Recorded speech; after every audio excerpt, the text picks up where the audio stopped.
Welcome everyone to HogvilleNET YouTube Live. I'm broadcasting on-site, on location, inside Simmons Bank Arena in North Little Rock. We're going to do the pregame here today, brought to you as always by Jose's Bar and Grill in Tawnytown in Northwest Arkansas. Obviously, the Arkansas Razorbacks twin bill today in North Little Rock at 12:30, just a little under an hour from now. The Arkansas women will be looking to bounce back from a loss to an in-state Division I program in Arkansas Pine Bluff last weekend, as the Razorbacks will be playing Samford again, 12:30, SEC Plus network, and the live stream. And then, this is very rare to have live streamed events. The Razorback men will be playing later today. 5 p.m. Central Time is the tip for that. We know the Razorbacks are playing Lipscomb here in North Little Rock. And so you've got the women first, then the men a little bit later. Both, though, available on SEC Network Plus live stream, which we know with these events in Central Arkansas, typically, unless you have a ticket and you're here, you're not going to be able to see the game. And you have to kind of wait for some highlights. So now if you've got SEC Network, you should have access to the live stream through SEC Network Plus. But let's get off into it because we're here today. I'm going to cover both games for Hogville today. Let's talk about the men's game. That's what we're here to preview. And the big news, my headline later, I haven't put it out yet. I'm going to use it now. But from the shelf to the basketball court, just in time for Christmas, Keon Menifield Jr.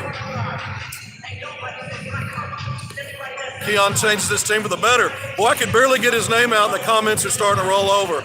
I agree with that. And look, this is going to be, the NCAA on Friday was announced that he received a waiver granting him eligibility.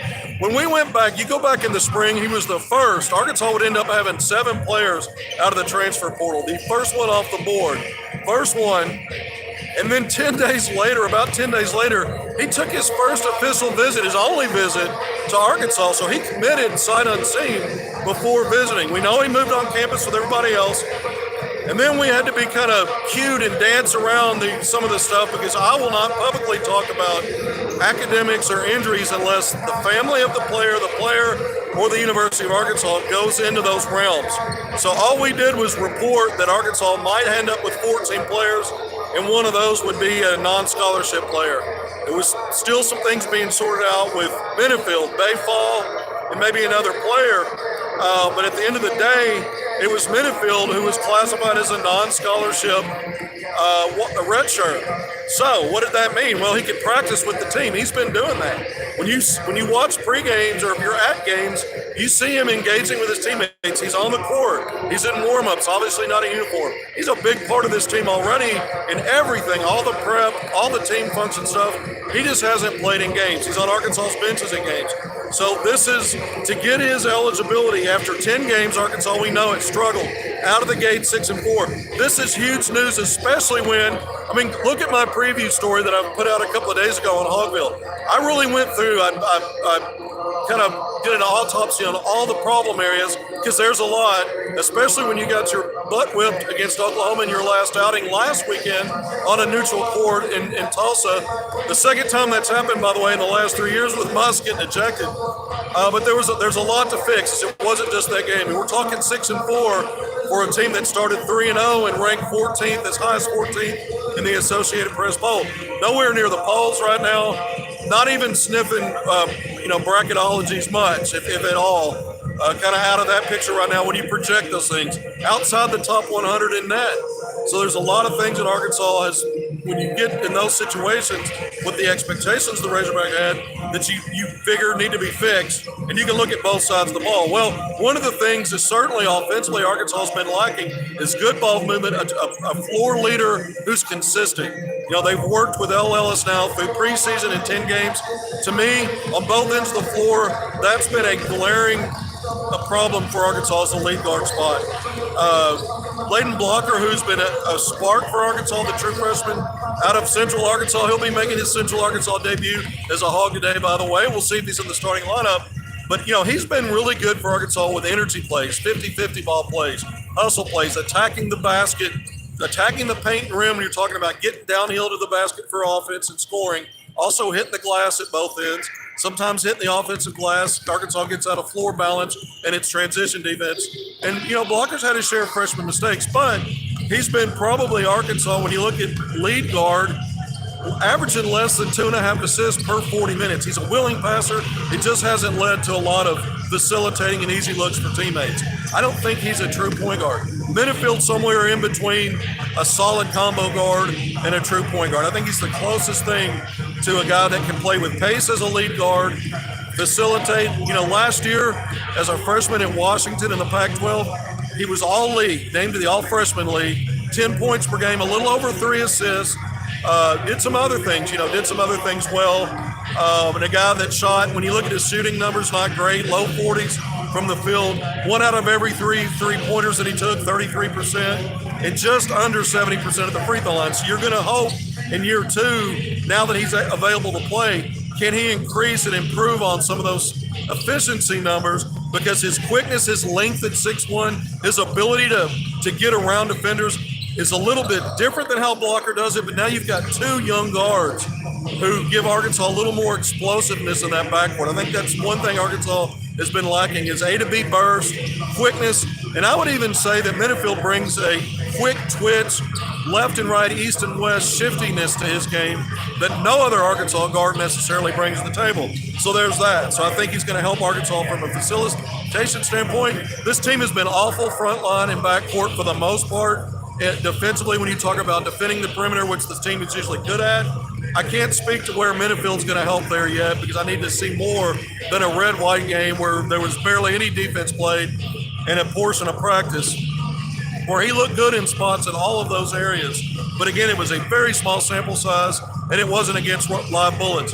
10 games into the season, this guy's a guy that had 3 years of remaining eligibility. So this is part of that. He won't get a complete season this year. He'll have 2 more after 2023-24, so 2 more seasons after this one. But you're getting him with several weeks left. You're closing in on SEC play. What about 2 or 3 weeks to go? 3 games, including today. He's eligible to go today. And one of the things I wrote in my preview story that I really got into was not only did I go through the problem areas, offense, defense, and how it's affected rotations, Musman's had too many games to his liking through 10 where he's played, pretty much emptied his bench in both halves of games. It tells you that it's a Rubik's Cube he hasn't been able to solve yet. We know Arkansas has hit those problems in the past, but usually a little bit toward the end of this month, getting into league play, and then they smooth that out. Much sooner this time, and then you wonder, when does it end if it ends? It always has. I believe it will. Keon Menifield Jr., I think, helps because for the reasons I just mentioned. I went through the lead guard prospects. Another one, Steve-O Davis. He's played that role some. I mentioned that in my preview article, which came out before the news broke about Menifield. But when I went through the rotation stuff, I didn't mention that you might see more expectation from Devo to not only increase his scoring and efficiency shooting, because he's been really good everywhere else, but on the offensive end and then in some of the hustle areas. And then defensively, I think everybody's dropped the ball, including guys like Davis, Tremont Mark. If you go back and read that preview, this guy has got averaging a career high in scoring. His efficiency's okay, but he's a career low. He's 2.2 rebounds fewer per game than what he averaged at Houston last year. 2.2 fewer. And he doesn't have an offensive rebound this year, Tremont Mark. Career low in assists, career low in steals, and a career high in fouls per game. So here's a guy still trying to figure it out at both ends, what's expected and how to blend in, and he's been really looking for offense.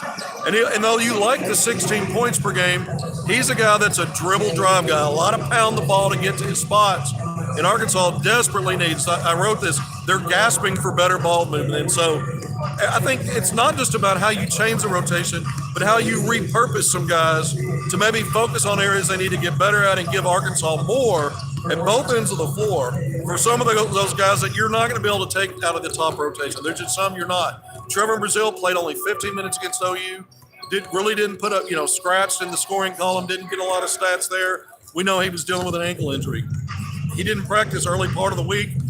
I was told he did return to practice Wednesday. Musman said he would on a limited basis. We'll see where he's at and how long he's able to go today and if he's effective.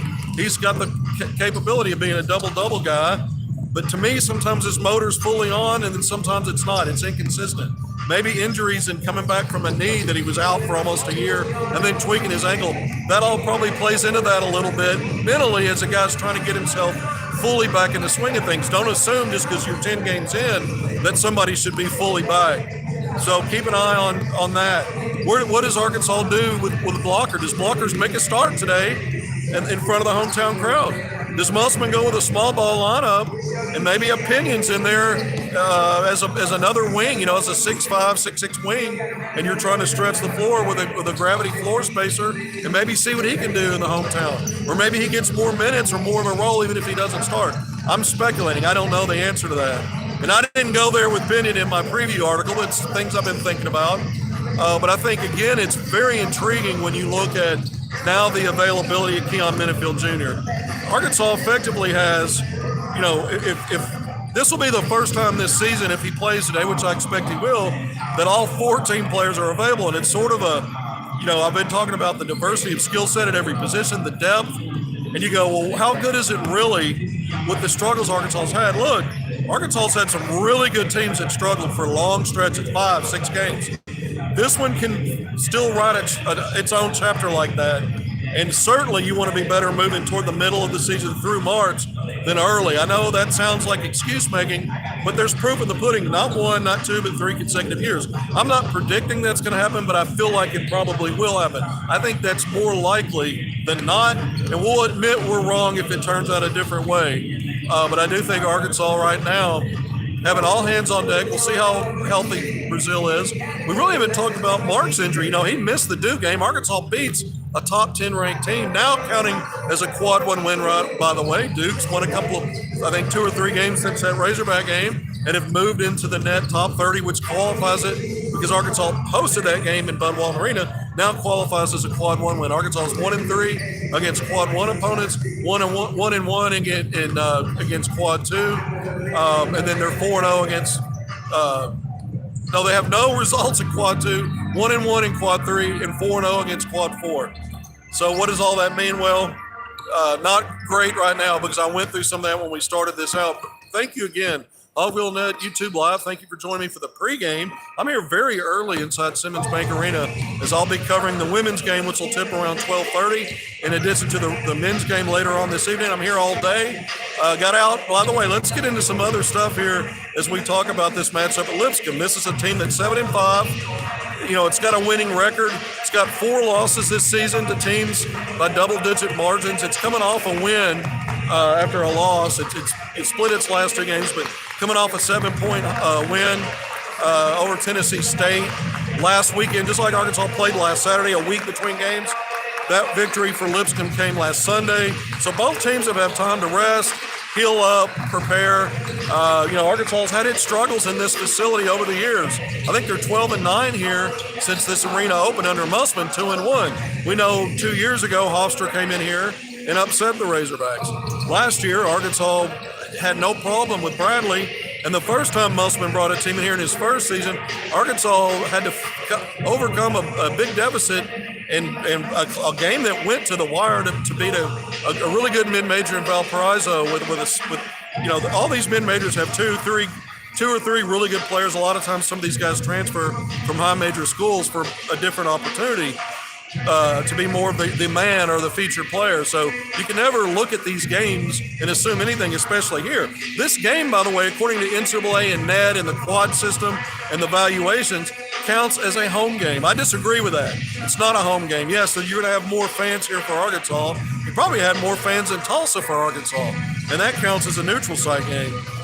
So I disagree with that. This is not a home game. Arkansas has to travel. They're playing in an arena they only play in once a year. And I just don't think it should be qualified that way, but it is. So that's what it is. But Arkansas right now is 1-3 in games played outside of Bud Walton Arena. So even though this will count as a home game, you'll still have a bit, and you'll have the fans behind you, and probably a packed house as usual. There's still a vibe of we're figuring out how to get away from home and win games away from home. This will help because that double overtime win over Stanford's not all that impressive. I mean, it's better than having a loss there and going 0-3 in the Bahamas, and that's what the Cardinal did. That's not a very good team. That's one of those quad 4 wins for Arkansas. on a neutral court against a high major. That tells you how bad that one was.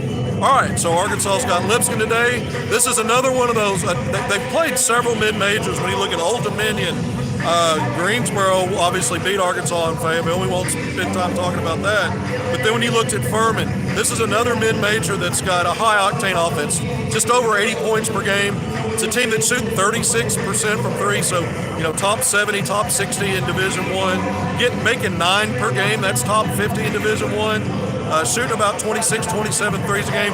So Arkansas's perimeter defense has been porous, giving up 35% to teams. Not good, and this is a team that shoots a little better there. Personnel-wise, Arkansas's got the pieces to be much better than the team's been so far. Ranking nearly 60, it's still hovering around 60, just inside the top 60 in KenPom.com's adjusted defensive efficiency. So we know Arkansas's got to get better than there. Can they start doing some of that today? Arkansas spent the last week basically going back to training camp ways that they deal with practice. In other words, not as much preparation on where they are in the season and the next opponent, a lot more focus on going back to the basics, kind of a reset. That can be trouble. That can be troublesome. 10 games in to need that, but sometimes you need something like that. You just don't know. Does it work?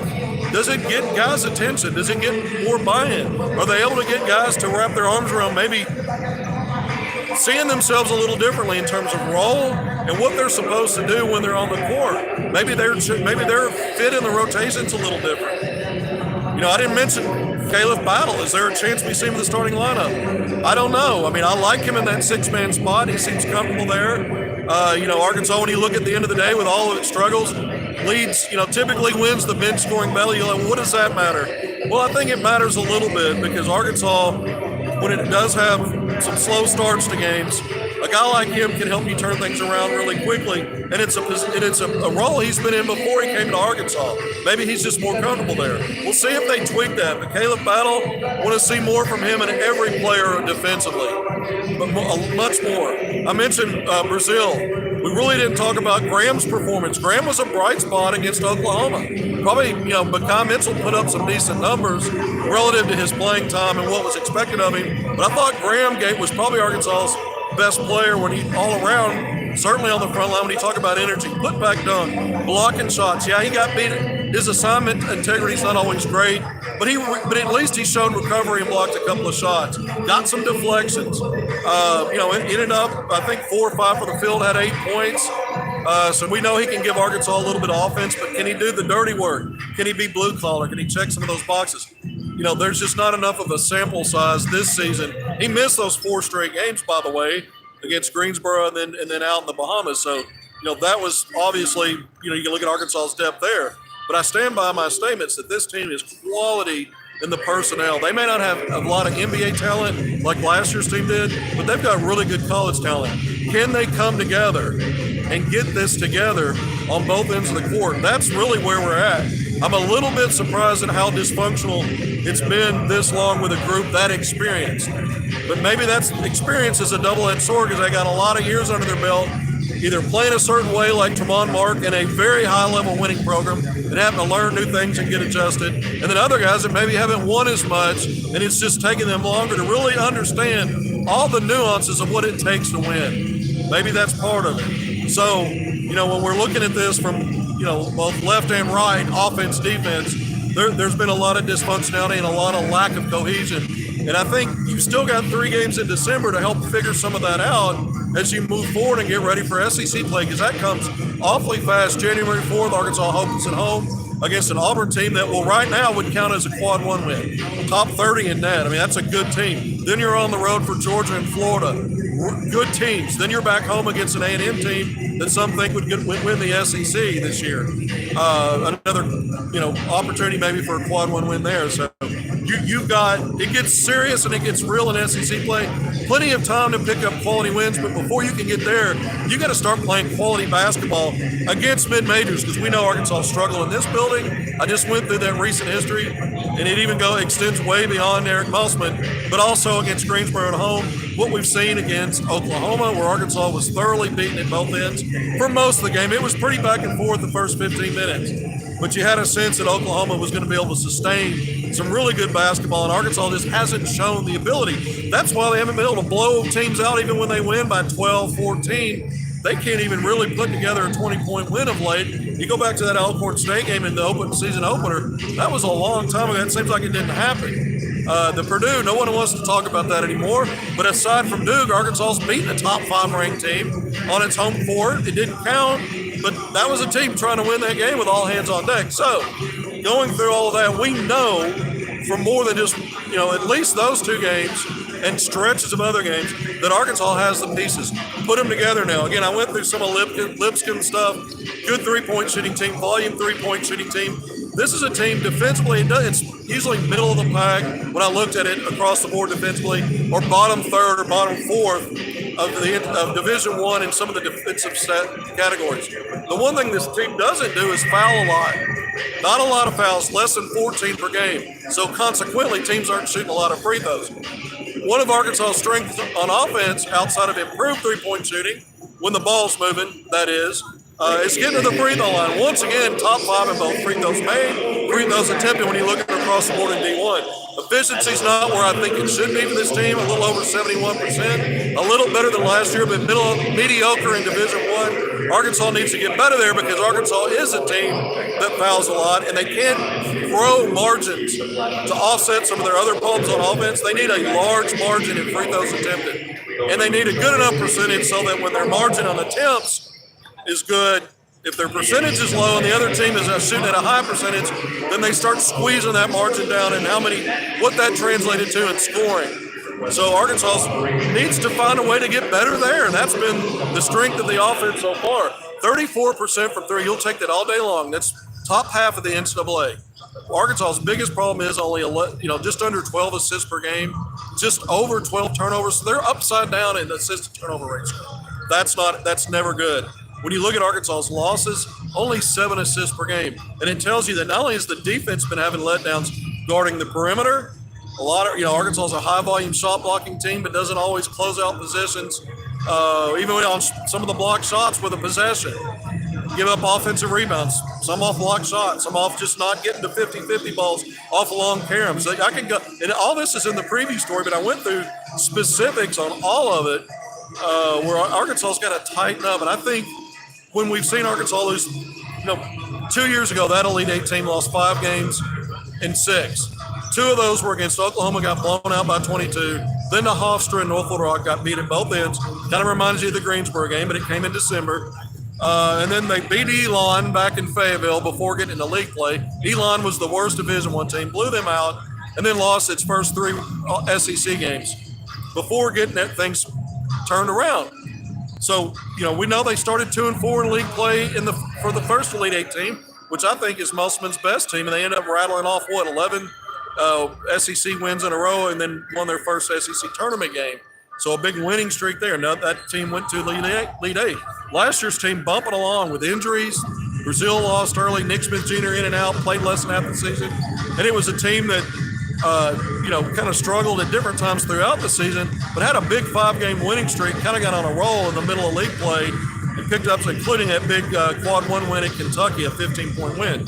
So Musselman has every time figured out ways to make the team better. I think now's the time, right now, is as good a time as any. I know fans would wish it had happened sooner, but that's behind us. 3 games to go before you get into league play. Can Arkansas make it happen? Let's talk recruiting. Is in Central Arkansas. There are so many, and there are in Northwest Arkansas, by the way, too. But in Central Arkansas, there are so many high major worthy players. Several of those guys have scholarship offers from the Razorbacks last night, Friday night games. I was able to attend 2025, class of 2025, Terrion Burgess, 6'9" combo forward at a Benton home game for the Panthers, hosted Texarkana, the Arkansas Texarkana.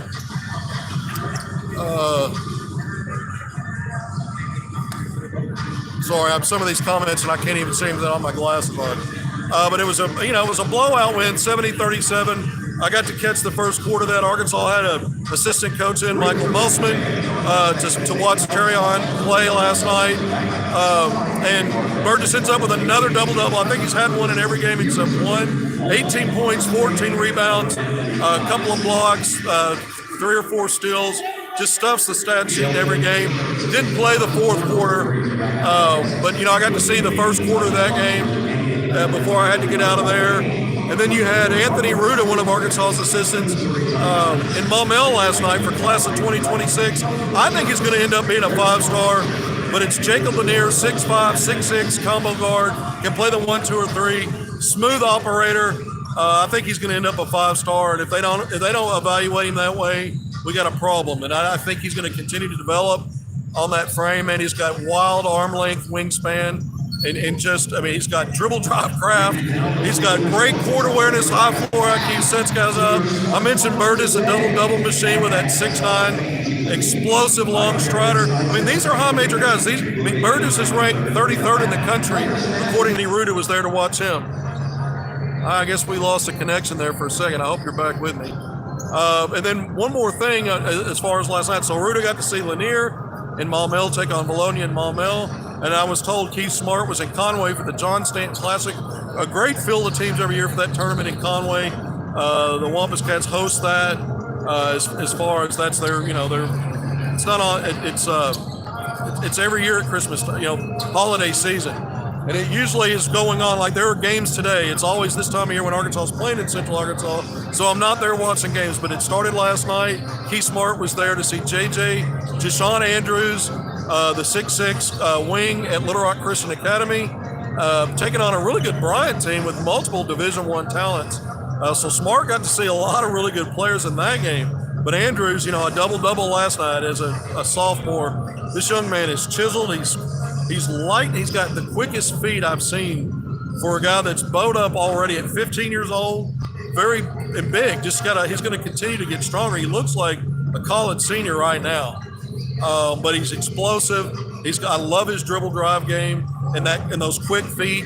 And he's starting to add some perimeter skill and some other things, especially when you see his drive craft now, crossing over. The way he crosses people up with those quick feet, he leaves them in the dust. And then if he gets anywhere near the rim, he's going to try to flush it.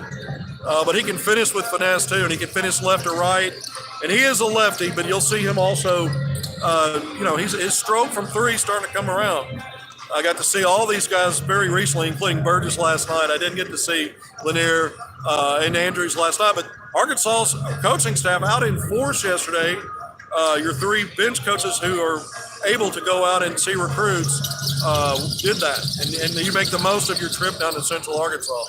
So I think that was a good thing. Of course, Eric Musman has been on the record saying he really likes these games. I remember the first year after Arkansas came back and beat Valparaiso, he said the record here for the program hasn't always been that great. We're glad to get a win.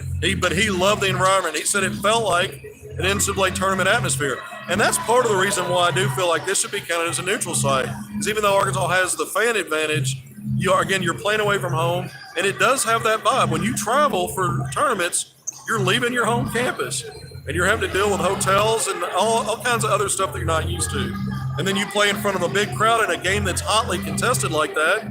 It probably does have a feel like that. It certainly was something Musman wasn't probably used to being around very much in Nevada in a regular season game, let alone a home game in Nevada, in Reno. So, again, I think some of that dynamic's a little interesting.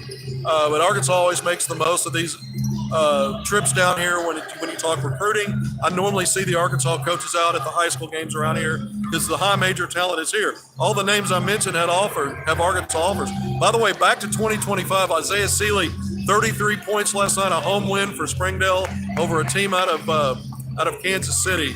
And he had 8 rebounds and 4 blocks. So he got the points, the 33 piece, and he also did the blue collar stuff, getting on the glass, blocking shots.